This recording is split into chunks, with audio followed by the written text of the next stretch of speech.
In just 72 hours, one black congresswoman shattered a 19-year-old lie that had been carefully buried beneath court files, televised hearings, and whispered threats. Her name? Jasmine Crockett, a woman some call reckless, others, a warrior. But all agree, what she did changed everything. It started with a sealed file, a missing veteran, and a name that kept disappearing from history like it had never existed. And yet Jasmine, armed with nothing but her voice, her father's fading memory, and a heart that refused to bow, walked straight into a room of polished suits and sharp tongues. The stakes? A federal judge's reputation, a media empire's silence, and the last sliver of hope for a forgotten man. Was it courage, or something deeper we've all forgotten? Something that still lives in those of us who remember what justice used to feel like. This isn't just a story about politics.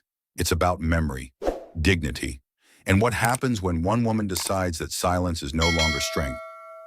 Capitol Hill, 9:07 a.m., room 14B, the gavel strikes, and Jasmine Crockett, surrounded by cameras, doubt, and danger, rises to speak. Capitol Hill, 9:07 a.m. Outside, the air was sharp, one of those mornings where even the marble seemed to shiver. Inside room 14B, it was worse. Fluorescent lights buzzed like electric insects overhead, and the polished oak walls, once meant to convey tradition and dignity, now loomed like silent witnesses. Every seat was filled. Press badges gleamed. Tablets glowed. Notebooks whispered. But all eyes were on the same thing, the empty leather chair at the center of the room. It was waiting for her, and then she walked in. Jasmine Crockett didn't rush. She never did. Each step echoed across the chamber floor, measured and steady, as if she were pacing the beat of something sacred. She wore navy, not black, a subtle defiance. Her heels were low, not out of fear, but out of readiness. And her eyes didn't scan the room for allies. They didn't seek comfort. They studied it, like a surgeon before the first cut. And yet, for all her composure, the tension in the room didn't break. It doubled, because no one, not even those who supported her, could say for certain what she was about to do. And those who feared her? They had reason. You see, just 48 hours earlier, Jasmine had vanished from public view. No statements, no posts, no sightings. And when a sitting congresswoman disappears during the peak of a televised federal ethics hearing, people notice. Some whispered she'd been silenced. Others said she was spiraling. The more cynical among them claimed she'd cut a deal. But all those theories shattered the moment she stepped into room 14B, holding nothing but a single manila folder, unlabeled, uncreased, and terrifyingly ordinary. The gavel hadn't even dropped before the first email leak hit the press inboxes. A classified memo from 2006, heavily redacted. The name James A. Cole appeared once, then vanished. Reporters began typing furiously. Phones buzzed in laps. But Jasmine hadn't even opened her folder yet. She just sat, composed, silent, watching them all. And that silence, that infuriating, unreadable stillness, was louder than any speech she could have given. It dared the room to blink first. It forced Judge Hannah Dugan, seated stiffly across the aisle, to clear her throat not once, but twice. It made one of the committee aides drop their stylus and curse under their breath. It was theater, yes, but not rehearsed. Jasmine wasn't performing. She was remembering. And it showed. Because for Jasmine, this wasn't just another political circus.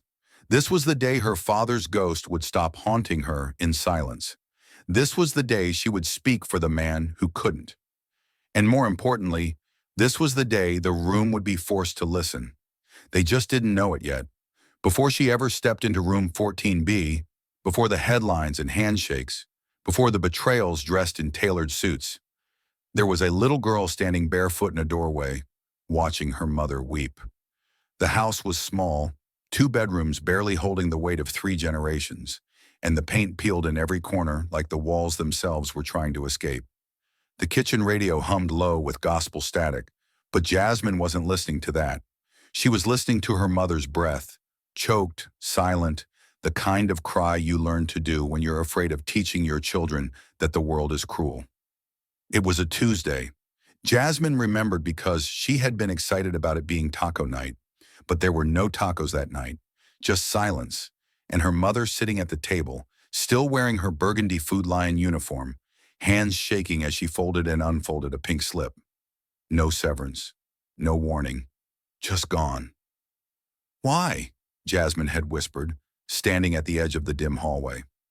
Her grandmother tried to hush her, but her mother, normally composed, iron strong, her pride stitched tighter than her work apron, shook her head and spoke.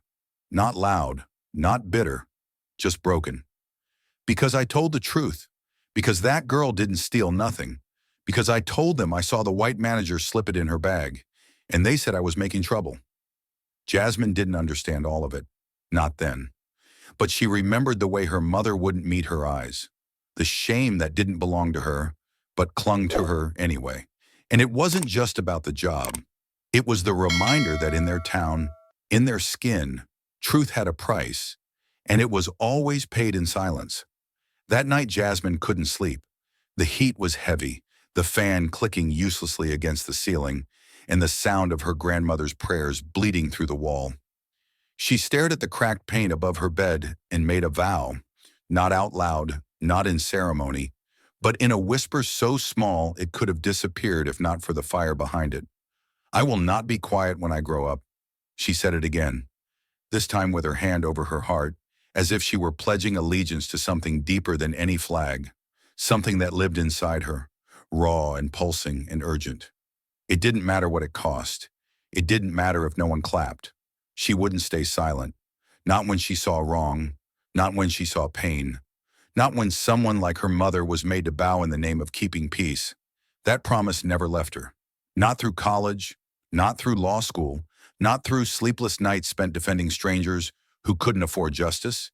And now, decades later, that same promise, made in a whisper, was walking with her into the most powerful rooms in America. Only now it wasn't quiet anymore. The envelope was thick, heavier than usual, cream-colored, embossed with the golden seal of the United States Congress. Jasmine Crockett held it for a second before opening it, sensing almost instinctively that what lay inside wasn't an opportunity, but a test. The kind of test that didn't come with rules or grace, just consequences. When she pulled out the card, it was sharp at the edges, elegant in its formality, but the message sliced cleaner than any blade. You are invited to attend a closed-session hearing of the House Appropriations Subcommittee on Education.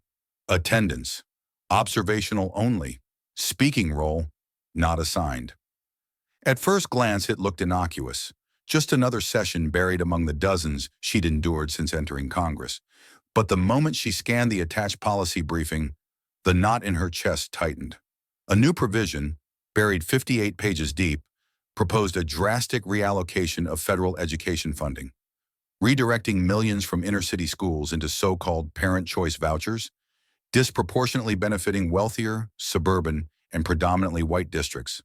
The language was dressed up in fiscal efficiency and bureaucratic camouflage, but Jasmine had seen this play before, and she knew exactly who would bleed. She stood frozen in her office, bathed in the golden light of late afternoon, the sounds of Capitol Hill life humming just outside her door. Assistants talking, phones ringing, the rhythm of power. But for her, the world had gone still. She flipped through the briefing again, eyes darting, rage rising. They were cutting lifelines to the very communities they claimed to serve. Communities like the ones she had come from. Children who looked like her, who dreamed like her. And they had the gall to call it efficiency. A soft knock on the door broke her trance. It was Marcus, her senior aide. He glanced at the document in her hand and said gently, "You're not meant to speak at this one, just observe." Just observe. Those words hung in the air like a slap. Jasmine felt her jaw clench, her fingers curled into fists, knuckles whitening against the page. She'd been just observing her entire childhood, watching injustice pass in silence, watching her mother get dismissed, watching systems devour truth under the pretense of order. No more. Her silence had ended long ago in a hot Texas bedroom, whispered through cracked walls and broken dreams. She walked to the window, looking out at the Capitol dome, as if daring it to blink first. This wasn't just policy, it was an attack. On potential, on hope, on future generations that hadn't even had a chance to raise their hands. And they expected her to sit in the back, nod, take notes, maybe issue a tame tweet when it was over. This wasn't an invitation, it was a challenge, a warning wrapped in velvet, and Jasmine Crockett didn't back down for more. The hearing room was cold, not physically but in tone, in presence, in history. As Jasmine Crockett stepped through the heavy double doors, her heels clicking softly against the marble floor, she felt the chill of legacy. The long table stretched out before her like a battlefield, lined with men in navy suits, silver hair, and perfectly knotted ties. She was the only black woman in the chamber. She wasn't even meant to speak. And yet, the weight of 1,000 unseen voices pressed gently on her shoulders, pushing her forward. Cameras hummed in silence, their little red lights blinking like eyes, capturing every angle for posterity, or perhaps for manipulation. The room was staged like a ceremony, but it reeked of ambush. Jasmine took her seat near the end of the panel, flanked by aides who didn't dare look directly at her. She was a visitor here, an observer, a token in a space carved and guarded by power, passed down for generations. A congressman from Ohio leaned into his microphone, his voice syrupy with control. "We all know," he began, "that certain urban communities have struggled with educational outcomes. Decades of welfare dependency have, regrettably, eroded the incentive to strive. What these children need isn't more money thrown into broken systems. They need discipline, structure, parental accountability." He paused for effect, a few nods rippling through the room. "Otherwise, we are simply enabling more failure." The words were clean, polished, legally unassailable. But Jasmine heard the poison underneath. Words like urban, welfare, discipline, coded language, honed over decades, that translated into blame, into dismissal, into generational erasure. She could feel the fire rise in her chest, not a wildfire of rage, but a slow, deliberate burn. She looked across the room and caught the eye of a black staffer in the corner, young, anxious, eyes wide. Jasmine thought of herself at that age, silenced by systems too vast to name. Not today. She leaned forward slightly, her voice calm but ringing with clarity. "May I respond to that?" she asked. A beat of silence. Gasps, soft but unmistakable, fluttered across the room like startled birds. Several heads turned. One aide dropped a pen. The chairman's eyes narrowed. "Congresswoman, this is a closed session for observation." "With respect," Jasmine interrupted gently, her voice steady, eyes locked on the congressman who had just finished. "I understand the structure of this hearing, but I also understand what's at stake, and I refuse to let that statement go unchallenged, not when it implicates the children I was elected to protect." The tension shifted. Suddenly, it wasn't just her voice in the room. It was her mother's silence, finally broken. It was the whispered promises of every young girl who had ever walked into a classroom with broken air conditioning and no books. Jasmine wasn't raising her voice. She was raising theirs. In that moment, the chamber wasn't just a stage for policy, it was a battlefield for truth. And Jasmine Crockett had just drawn her sword. The room had frozen, its air turned thick with a silence that felt less like hesitation and more like dread. Jasmine Crockett straightened her back, placed her hands calmly on the polished wood, and began to speak. Not loudly, not angrily, but with a precision so sharp it cut through every ounce of pretense in the chamber. As night fell, Jasmine's mind raced through the stories behind the statistics she'd shared. The children whose futures depended on every dollar restored, the teachers battling against impossible odds, the families striving to break free from cycles of poverty and neglect. Their faces filled her thoughts, fueling her determination to push forward. In this quiet moment, Jasmine Crockett knew that the true work was just beginning. The viral moment, the headlines, the hashtags, they were powerful, but they were only a spark. The flame she was determined to keep alive required persistence, courage, and unwavering commitment, and she was ready. The invitation arrived unexpectedly, an elegant, embossed card delivered to Jasmine's office with no sender's name, only a time and place, a private dinner at an upscale downtown restaurant. The message was clear enough. Influential lobbyists wanted to meet. Promises whispered through back channels hinted at compromise, the possibility of finding common ground if Jasmine could soften her rhetoric. The tone was cordial, but beneath it lurked a warning, an unspoken test of loyalty and resolve. That evening, dressed sharply but wary, Jasmine entered the dimly lit room where the dinner was set. The air was thick with the scent of expensive wine and quiet power. Around the polished mahogany table sat men whose faces were familiar from news clips and headlines. Figures who pulled strings behind closed doors, wielding influence with cold precision. Their smiles were practiced, their eyes measuring. At first, the conversation was polite, even genial, as they spoke in guarded terms about bipartisan progress and the need for stability. But the atmosphere shifted when one of the men, a tall figure with a silver tongue and icy gaze, slid a slim folder across the table toward Jasmine. Its cover was simple, stark. Family ties. The words hit like a punch, sending a chill down her spine. Jasmine's fingers hesitated, brushing the folder's edge. Inside, she found carefully compiled documents, photos, emails, even personal anecdotes, pieces of her family's history laid bare. There were hints of past struggles, moments of vulnerability, all weaponized into a subtle threat. The message was unmistakable. They knew where to strike if she resisted. A silence settled over the room, heavy and suffocating. The lobbyist watched her, waiting for a reaction, expecting submission or at least hesitation. But Jasmine's jaw tightened, her eyes flaring with quiet fury. She was no stranger to intimidation. This was another battlefield. Rising from her seat, she delivered a measured yet firm response. My family is my strength, not my weakness. If you believe that fear can silence me, you are sorely mistaken. With that, she left the table, the murmurs and glances following her out the door. Outside, the cool night air did little to steady her trembling hands or calm the storm inside. The folder's weight lingered, a reminder of the personal cost of the fight she had chosen. Yet beneath the fear was a resolve sharper than ever. Jasmine Crockett would not be bought, bullied, or broken. That night, the stakes became clearer than ever. The war for justice was not just in public debates or congressional halls. It was in the shadows where secrets and threats lurked. But Jasmine's silent vow from years ago echoed louder now. She would not be quiet. And this was just the beginning.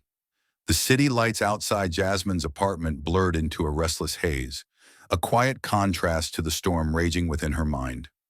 She sat alone at the small wooden desk by the window, the folder from the dinner still heavy in her bag.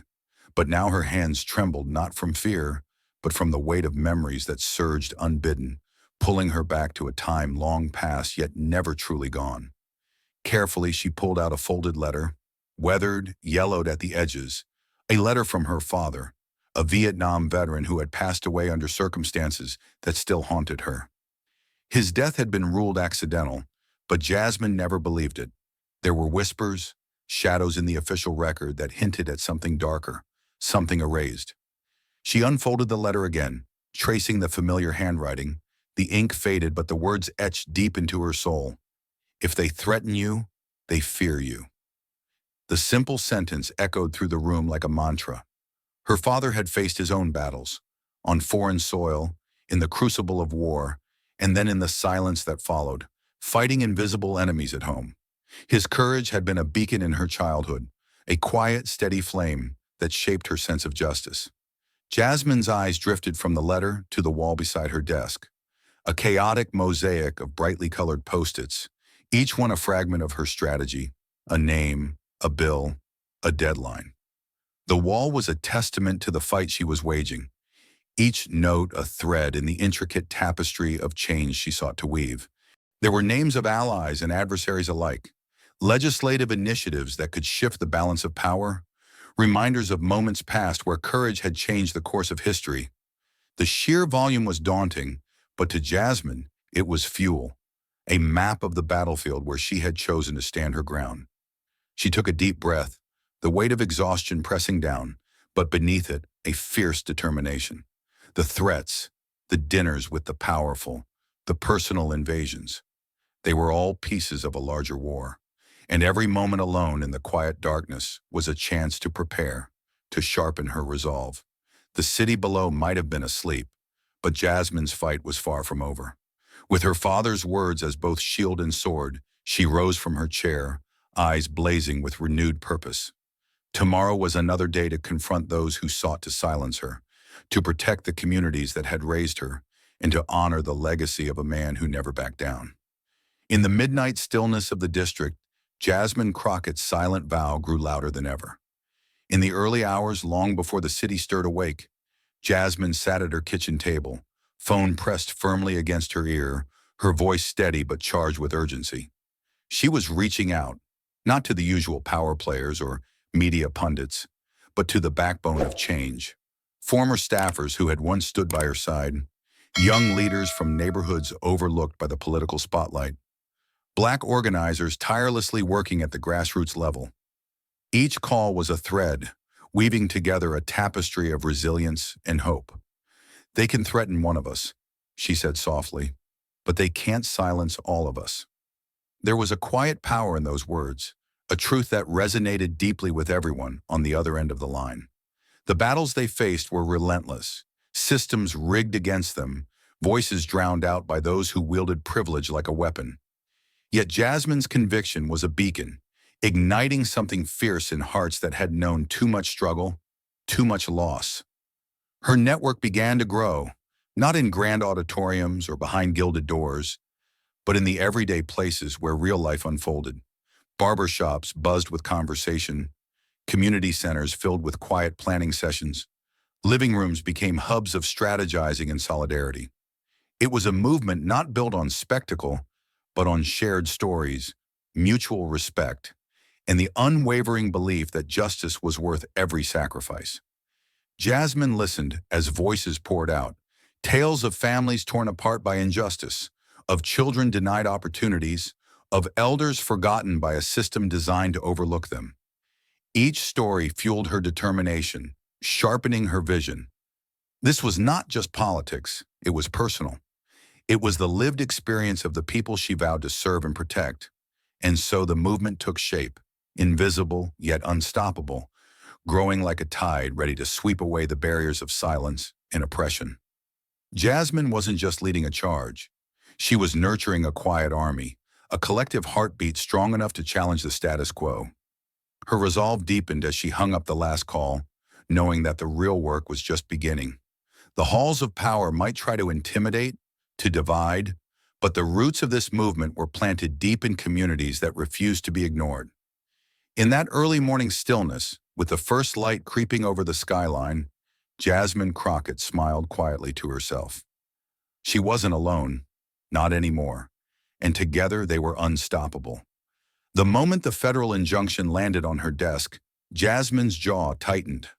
Judge Boasberg, a name whispered with both fear and frustration in civil rights circles, had struck again. His courtroom was a fortress where many of her most crucial bills, designed to protect marginalized communities, had been systematically blocked. This time, it was her latest legislation aimed at reforming police accountability, a bill that had sparked hope among her supporters, but rage from entrenched powers. The injunction didn't just halt the bill, it came with scathing accusations broadcast across national TV. Boasberg, with a practiced smirk, labeled Jasmine's motives as politically charged and reckless, painting her as an opportunist rather than a champion for justice. His words echoed in living rooms across America, sowing doubt and dividing public opinion. But Jasmine wasn't one to be intimidated by headlines or judicial posturing. Instead, the move only sharpened her resolve. She began her own investigation, quiet, meticulous, determined. What started as a search into Boasberg's recent rulings quickly led her down a darker path. In dusty court archives and behind sealed doors, she uncovered a troubling pattern, a series of cases related to police shootings where evidence had mysteriously vanished or been withheld. One particular case stood out, a young black man fatally shot by officers under suspicious circumstances. The official records were incomplete, key testimonies missing, and to Jasmine's shock, the file was sealed by an order signed by none other than Judge Boasberg himself. It was more than a legal roadblock. It was a wall of silence built to protect a system that refused accountability. The discovery sent a chill down Jasmine's spine, but it also ignited a fire. This wasn't just about legislation anymore. It was about exposing a deep-rooted empire that thrived on injustice and secrecy. As news outlets continued to echo Boasberg's attacks, Jasmine prepared to go beyond the courtroom battles. She knew that dismantling this empire required more than legal expertise. It demanded courage, strategy, and the support of those who refused to accept silence as the status quo. With every piece of evidence she gathered, Jasmine felt the weight of responsibility settle heavier on her shoulders. This fight was no longer abstract policy debate. It was a personal crusade to unmask the hidden truths and give voice to those who had been erased. And so, with steely determination, Jasmine Crockett began plotting her next move, one that would shake the foundations of Boasberg's empire and challenge the very heart of a broken system. The day Jasmine secured the congressional subcommittee hearing felt like a turning point, but even she couldn't predict the storm that was about to erupt. The invitation went out quietly, only to a handful of trusted members and media allies. The goal was simple yet audacious: expose the corruption lurking behind the polished facade of Judge Boasberg's courtroom empire.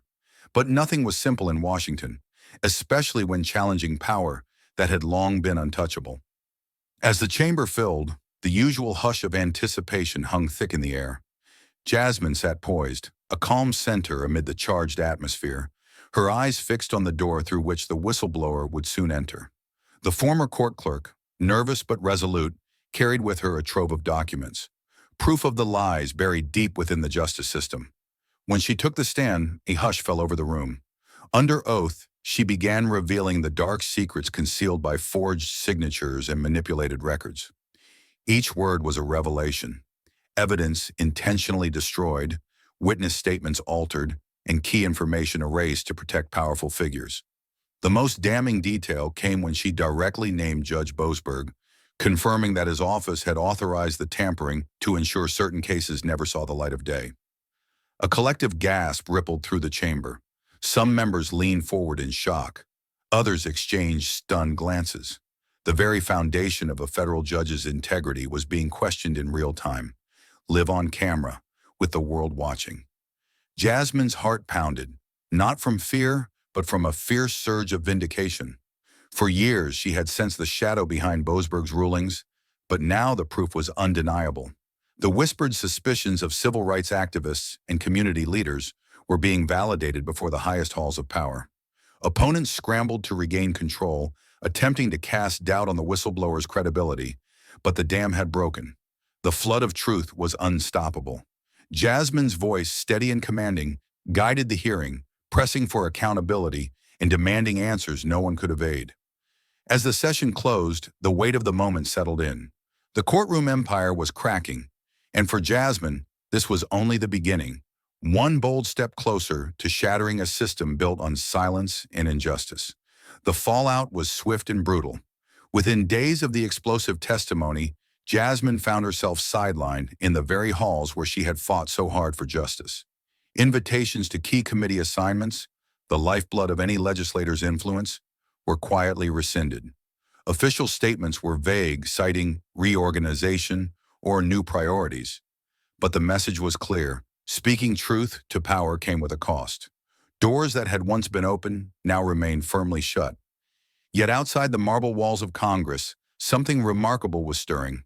A wave of support surged from communities Jasmine had long championed. Protesters gathered beneath the towering Capitol dome, their voices rising in unison with signs held high. "We see you, Jasmine." The chants echoed like a heartbeat of resilience, a powerful reminder that the people she represented had not forgotten, and they stood firmly behind her. Yet even in that vulnerable moment, she found resolve. This was no surrender. The brief release of pain became fuel for the fire burning inside her. Jasmine wiped away the tears, straightened her back, and stared into the mirror. Not as a woman defeated, but as one who bore the heavy crown of truth. She knew the path ahead would be fraught with obstacles, but her cause was just and her spirit unyielding.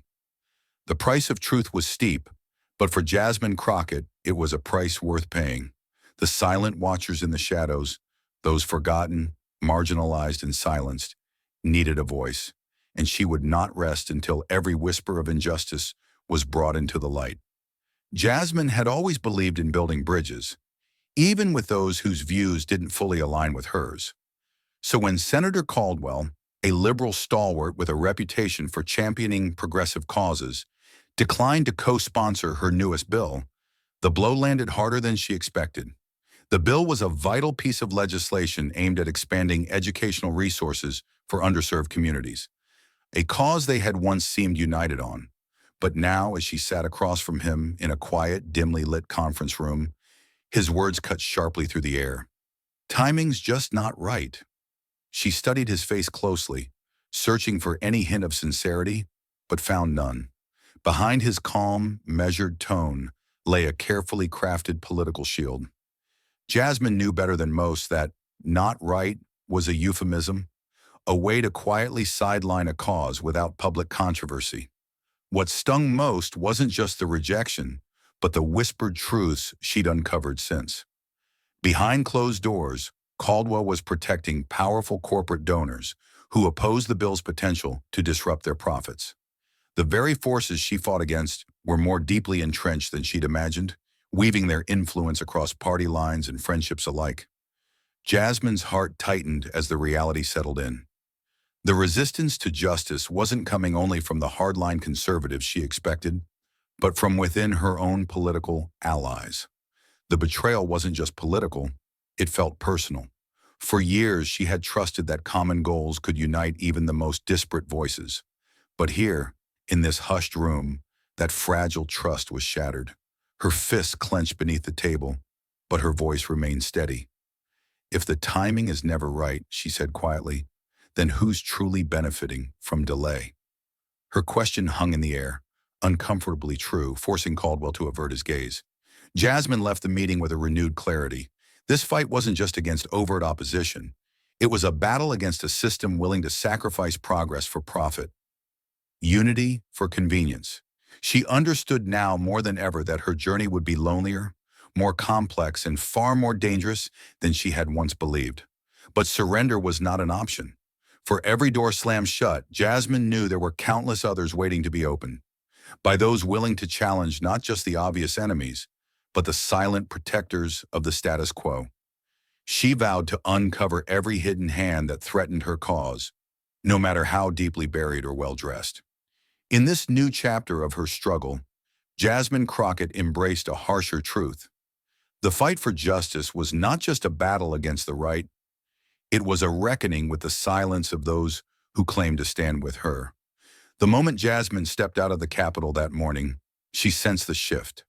Whispers followed her like shadows, snippets of rumors, questions veiled in doubt. It wasn't long before the headlines appeared. An ethics complaint had been filed against her, accusing her of misusing campaign funds. The timing was too precise to be coincidence, too pointed to be random. It was a trap, meticulously crafted by unseen adversaries desperate to tarnish her rising influence. The accusation hit the media like wildfire. Overnight, the story exploded across news cycles. Congresswoman Crockett under fire. Ethics inquiry, a political witch hunt? The headlines oscillated between condemnation and skepticism, but the damage was done. The public's trust, once steadily growing, faced a test unlike any before. Jasmine's name was dragged into a televised ethics hearing, set as a spectacle for all to watch, a trial by media meant to humiliate and discredit. The grand chamber was transformed into a theater of accusation, reporters and cameras flooding every corner, hungry for drama. The opposition was ready with rehearsed smirks and pointed questions, eager to see her falter. But Jasmine entered with quiet resolve. There was no anger in her eyes, only unwavering calm. She understood the game, knew the stakes. The crowd waited for her to crumble, to stumble over the accusations laid before her. Instead, she reached into a neat stack of folders and pulled out the actual expense receipts. the unvarnished truth meticulously recorded and legally compliant. As she began to read them aloud, steady and clear, the tension in the room thickened. Line by line, Jasmine outlined every campaign expense: office supplies, event costs, travel for constituent outreach. Nothing was out of place. Each item was backed by paper trails so precise that any doubt was not just challenged, it was obliterated. Her voice never wavered. Her presence commanded the room. The camera zoomed in on the faces of her accusers, their composure cracking under the weight of incontrovertible facts. Red flushes crept up their necks, eyes darting away, forced smiles stiffening into grimaces. The crowd, initially eager for scandal, grew silent, caught in the undeniable power of Jasmine's truth. The hearing ended not with a bang, but a quiet acknowledgement: no wrongdoing found. But the implications were deeper than any verdict. Jasmine had been tested in the court of public opinion and emerged unbroken. More importantly, she had exposed the lengths her enemies would go to try and silence her. As she left the chamber, her footsteps echoed with renewed purpose. This wasn't just a personal victory, it was a warning. For every trap set in the shadows, Jasmine Crockett's light burned brighter, illuminating the corruption and deceit that sought to hold her back. The fight continued, fiercer and more determined than ever before. The day had been long and grueling, hearings, calls, and the relentless buzz of political warfare wearing on Jasmine's spirit. She returned to her modest apartment late in the evening, weary but unyielding. Just as she set down her bag, a young courier appeared at the door, slipping an envelope into her hand with a quiet nod before disappearing down the hallway. No signature, no name, just a simple note stamped with the official seal of a local community center. Jasmine peeled open the envelope carefully, her tired eyes scanning the handwritten message inside. "My son's alive today because of a clinic your bill funded. We couldn't afford the treatment, but that clinic gave him a chance. Thank you." The words struck her like a sudden pulse. Sharp, real, undeniable. She reread the note, her breath catching with the weight of its meaning. A stranger, someone she had never met, reaching across the divide of politics and distance to share a simple truth that no scandal or smear could erase. This was why she fought, not for headlines, not for applause, but for the quiet lives hanging in the balance. Jasmine sat down, clutching the letter, feeling the heat of tears forming, but held back by years of hard-earned resolve. The political battles, the betrayals, the smear campaigns, they all faded for a moment into the background. What remained was the raw, human impact of her work. A single mother relieved, a boy given hope, a community empowered. She thought back to the early mornings poring over bills, the late nights spent rallying allies, the endless push to get resources where they were needed most. The note was a beacon, a reminder that every battle lost or won rippled far beyond the walls of Congress. It touched homes, shaped futures, saved lives. For a long while, Jasmine sat in silence, the letter resting gently in her hands. Then a soft smile crept onto her face, fragile but fierce. She wiped away the lingering tears, feeling a renewed fire ignite inside her. The exhaustion lifted just enough to remind her of the work still ahead, the battle still to fight. With steady breath, she whispered to herself, "Let's get back to work." It was more than a phrase, it was a vow, a promise to every unheard voice counting on her to carry their fight forward, no matter how dark the path might seem. Outside, the city pulsed with life, unaware of the small but powerful moment unfolding behind closed doors. Inside Jasmine Crockett's apartment, hope had been rekindled, not with grand speeches or sweeping gestures, but with the quiet gratitude of a stranger's letter and the unbreakable strength of one woman's will. Jasmine sat at her desk, fingers hovering over the keyboard as she stared at the blinking cursor.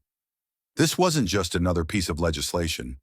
It was a declaration of war against a broken system. The ACT bill: accountability, community, and transparency. Every word crafted to dismantle decades of unchecked power that shielded prosecutors and judges from scrutiny. The kind of reform that made powerful people tremble. She leaned back, recalling the countless stories she'd gathered: families destroyed by wrongful convictions, communities abandoned by a justice system that protected the privileged while punishing the marginalized. The ACT bill would force prosecutors to disclose evidence more transparently, hold judges accountable for misconduct, and empower community oversight boards to reclaim justice for those left behind. It was bold, revolutionary, and yes, dangerous. Across the city, political pundits wasted no time labeling the bill political suicide. Editorials warned Jasmine that taking on entrenched legal powers was a career killer. "She's biting off more than she can chew," one anchor sneered during a primetime segment. "This bill threatens to upend decades of legal precedent and could paralyze the courts." But Jasmine knew the truth wasn't in the noise. It was in the silenced voices yearning for change. Her phone buzzed with messages, some from supporters who believed in the cause, others from colleagues urging caution. But Jasmine refused to back down. She remembered her mother's quiet tears in that segregated town, her father's warning about fear, and the countless faces she'd promised to fight for. This bill wasn't just legislation, it was her legacy. She arranged meetings with grassroots leaders, activists, and legal experts to build a coalition. Each conversation fueled her resolve, reminding her that this fight was bigger than politics. It was about justice, accountability, and reclaiming power for the people. As night fell, Jasmine drafted the final sections, her words sharp and unyielding. The ACT bill would not only expose corruption, but also ensure consequences for those who abuse their positions. It was a direct challenge to the status quo, a beacon for those who had been silenced. Despite the risks, Jasmine felt a fierce hope swelling inside her. She knew the road ahead would be brutal.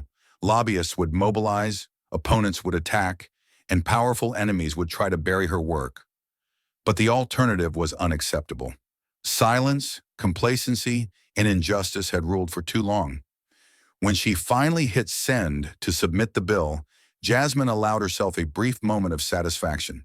The ACT bill was alive now, and so was the movement it would ignite. The fight for true justice had entered a new, uncharted phase, and Jasmine Crockett was ready to lead the charge, no matter the cost. The Texas heat pressed down as Jasmine stepped onto the stage of the crowded town hall. The room buzzed with tension, police union leaders glaring from the front rows, parents clutching their children nervously, and veterans wearing the weight of invisible wounds. The air felt thick with frustration and fear, a powder keg waiting for a spark. Jasmine knew this was more than a debate. It was a test of whether her ACT bill could reach beyond headlines and partisan walls into the hearts of those it aimed to protect and challenge. For a moment, she let silence fill the room. She watched the hands raise in anger, heard the sharp words aimed like arrows. "This bill is an attack on law enforcement," shouted one union representative. "You're putting officers' lives at risk," cried a mother, whose eyes brimmed with both pain and hope. A veteran, voice rough and slow, spoke of being forgotten, betrayed by a system that promised honor but delivered silence. Jasmine listened to every voice, each one a thread in the tangled fabric of America's fractured justice. Then, trembling slightly but gathering strength with every breath, she stepped forward. Her voice rose steady and clear, carrying the weight of every story she had ever heard. "This bill isn't just about Black lives," she said, locking eyes with those who doubted. "It's about all lives the system forgets. Our veterans, our mothers, our children, our officers who walk the thin line between danger and duty. It's about building a justice system that serves every American equally, with transparency and accountability." She spoke of the veterans denied benefits because of buried evidence, of families shattered by wrongful convictions, of officers who deserve protection from corrupt prosecutors. The room shifted, anger mingled with a flicker of understanding. Jasmine's words weren't just politics, they were the quiet truth many had refused to face. The town hall erupted into questions, tough, pointed, sometimes bitter. Jasmine met each one with honesty, acknowledging fears without dismissing them. She shared stories from her own life, the silent vow she made as a child, the battles fought in courts and communities alike. She refused to back down, but she also refused to demonize. By the end, something had changed. The union leader's voice, while still wary, carried a note of grudging respect. A mother's tears turned from anger to cautious hope, and the veterans nodded, a silent acknowledgement that maybe, just maybe, this bill could be the beginning of something real. As she left the stage, Jasmine felt the weight of their eyes, but also a spark of possibility. The fight ahead was far from over, but here in a small Texas town hall filled with fire and fear, a fragile bridge had been built. And Jasmine Crockett was ready to walk it, no matter the storms that waited on the other side. The room's charged atmosphere shifted suddenly as a woman stepped forward from the back, an ordinary figure in a sea of hardened faces. She was a white mother from Ohio, clutching a worn photo in trembling hands. Her voice, though quiet at first, cut through the murmurs like a blade. "My son died in county jail," she said, eyes glistening with unshed tears. "He was just 19. They told me he had been found unresponsive in his cell. No answers. No accountability." The crowd fell into an uneasy silence. Opponents who had just moments before been vocally dismissive now shifted in their seats, the weight of her words settling over the room like a dense fog. Jasmine watched closely as the mother's gaze swept over the assembly. Not just politicians or critics, but every person responsible for the system that had failed her son. "I called every office," and the mother continued, voice breaking but steadying with resolve. "No one answered. No one returned my calls. Except Jasmine Crockett. She was the only one who called me back." A quiet murmur of approval rippled through the crowd, the sincerity of her statement impossible to ignore. Jasmine stepped forward and gently took the woman's hand, offering a look of solidarity and gratitude. The energy in the room shifted palpably. This was not a political battle anymore. It was deeply personal, painfully human. The mother's story was a mirror held up to the broken justice system Jasmine had vowed to fix. Opponents exchanged uneasy glances, their previously confident postures faltering. They couldn't argue with a mother's grief, or the fact that Jasmine had stood with her when so many had turned away. For a moment, politics gave way to compassion. The applause began quietly but grew steadily, swelling into a wave of support that filled the chamber. Jasmine felt it wash over her, not as the triumph of victory, but as the affirmation that she was no longer fighting alone. The faces of countless others who had suffered, who had been ignored or silenced, were there with her in that moment. As the crowd continued to clap, Jasmine stepped back, shoulders squared but heart heavy with the work still to come. This was not the end, nor even a win, but it was a pivotal turning point. The silence of neglect had been broken by a mother's voice, and that voice had changed everything. Walking away from the podium, Jasmine held on to that fragile hope. The road ahead would be long and treacherous, but for the first time in a long time, she knew she had allies not just in chambers or headlines, but in the very hearts of those who needed justice most. The atmosphere inside the House chamber was electric, thick with tension and anticipation as the ACT bill was about to face its most crucial moment, a vote that could either dismantle the old guard or bury Jasmine's fight beneath decades of resistance. Lawmakers filed in, their faces a mixture of fatigue, calculation, and defiance. Cameras flashed incessantly, capturing every glance, every whispered exchange. Jasmine stood at her seat, the weight of every promise, every story behind this bill pressing on her shoulders. When the speaker called the session to order, a hush fell over the room. The bill's sponsors and detractors exchanged last-minute words, some pleading, others sneering, but Jasmine's eyes never wavered from the task ahead. As the debate ended, she rose to speak, her voice cutting through the heavy silence like a sharpened blade. "You may hate me," she said, looking directly at those who opposed her, "but you will remember this day, because today is not about politics or power. It's about accountability, about justice, about a system that has too long turned a blind eye to the people it swore to serve." Her words hung in the air, unapologetic, fierce, and unrelenting. She wasn't asking for favor or forgiveness. She was demanding reckoning. The chamber shifted, some shifting uncomfortably, others nodding with quiet approval. The moment felt larger than the room itself, as if history was pressing in, waiting for this chapter to be written. The vote began. One by one, representatives pressed their buttons, their decisions echoing in the silent chamber. Whispers erupted briefly at close margins, eyes locked in silent calculation. Then came the final tally, 218 to 217. The bill passed by a single vote. The weight of that razor-thin margin settled over Jasmine like a tidal wave. Relief, exhaustion, and triumph collided inside her chest. It wasn't just a victory, it was a miracle born of courage and resilience. She caught the eye of a few allies nearby, sharing brief smiles that spoke volumes. They had pushed through walls of opposition, threats, and betrayals, and now change was within reach. But Jasmine knew the fight was far from over. Passing the bill was just the beginning. The real work, enforcing, defending, and expanding its promise, lay ahead. Yet for this moment, she allowed herself a breath, a brief taste of vindication. This vote wasn't just about legislation. It was a declaration that a new era had begun. As the chamber buzzed with reactions, some angry, some hopeful, Jasmine remained steady, grounded by the countless voices behind her. The mothers, the veterans, the organizers, and the silent millions who had been waiting for someone to stand and speak for them. Today, they had been heard. The cameras continued to flash, but Jasmine's focus was already on what came next. The path to justice was long, but this vote had changed everything, and she would make sure no one forgot it. Weeks after the narrow passage of the ACT bill, the ripple effects of Jasmine's relentless pursuit of justice began to reshape Washington in ways few expected. The headline that morning was impossible to ignore. Judge Boasberg, long a symbol of the judiciary's resistance to reform, had resigned abruptly amid a sprawling federal investigation. The media erupted with speculation.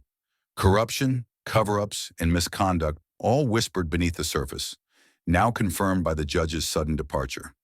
Reporters lined up outside the courthouse demanding answers, while the corridors of power buzzed with disbelief. But in the quiet of her office, Jasmine Crockett sat motionless, the news blinking on her screen. There was no triumphant smile, no celebratory cheer. Instead, she simply nodded, as if acknowledging a necessary but incomplete victory. The battle was far from over. Her eyes moved swiftly to the scattered notes on her desk, pages filled with case files, strategies, and the names of countless other officials who had wielded their power to obstruct justice. The resignation of Boasberg was one domino fallen, a critical one, but just one among many in a system built to protect itself at all costs. Jasmine felt the gravity of this moment. It was a breakthrough, yes, but also a reminder of the deep-rooted corruption still entrenched in the institutions she sought to change. She thought back to the whistleblower's testimony, the forged signatures, the buried evidence, and how difficult it had been to bring those truths to light. Boasberg had been untouchable for years, his empire protected by layers of secrecy and silence. Yet now, exposed and vulnerable, he had chosen retreat over reckoning. The courtrooms he once dominated would soon face scrutiny like never before. Jasmine rose from her chair and looked out the window, the Capitol dome gleaming under the afternoon sun. The city pulsed with life, unaware of the slow but steady dismantling of a corrupt empire. Protesters and advocates on the streets had celebrated this win, but Jasmine kept her focus sharp.